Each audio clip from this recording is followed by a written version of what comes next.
Hello bachon, let's read this question. The question says, at a given point of time, the value of displacement of a simple harmonic oscillator is given as y is equal to a cos 30 degree. If amplitude is 40 centimeter and kinetic energy at that time is 200 joule, the value of force constant is 1.0 into 10 to the power x Newton per meter.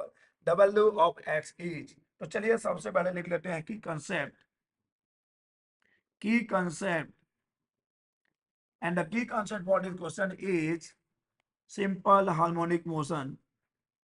Simple harmonic, simple harmonic motion,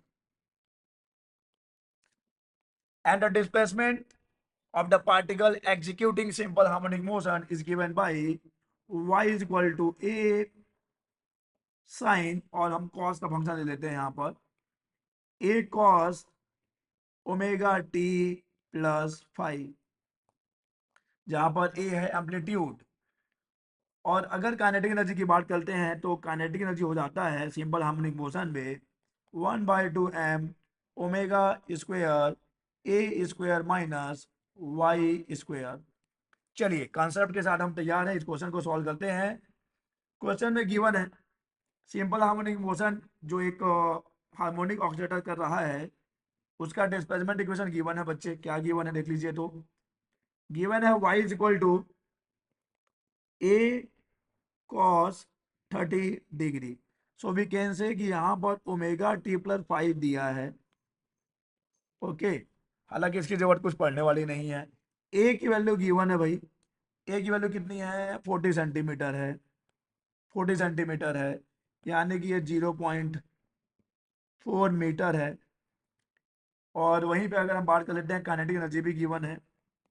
kinetic energy कितना है बच्चे 200 joule है। तो चलिए formula लगा देते हैं kinetic energy का। लेकिन पहले पोजीशन निकाल लेते हैं जिस पोजीशन पे बात हो रही है। ओके, अगर हम ये वाले इक्वेशन लगाएंगे ना तो हमको पोजीशन मिल जाएगा जिस पोजीशन पे निकालना है। पहले पोजीशन निकाल लेते हैं।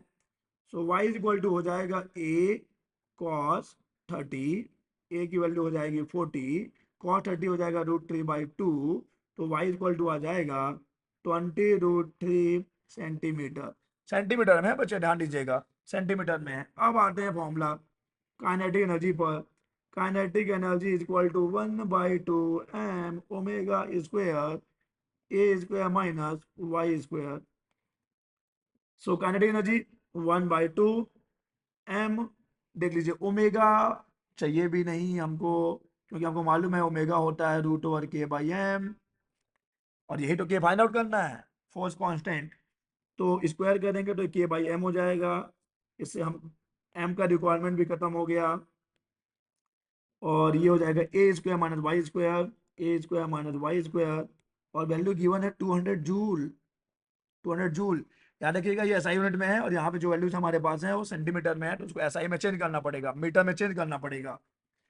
तो चलिए क्या हो जाएगा, ये 2 का इंटू होने पे ये 400 हो जाएगा।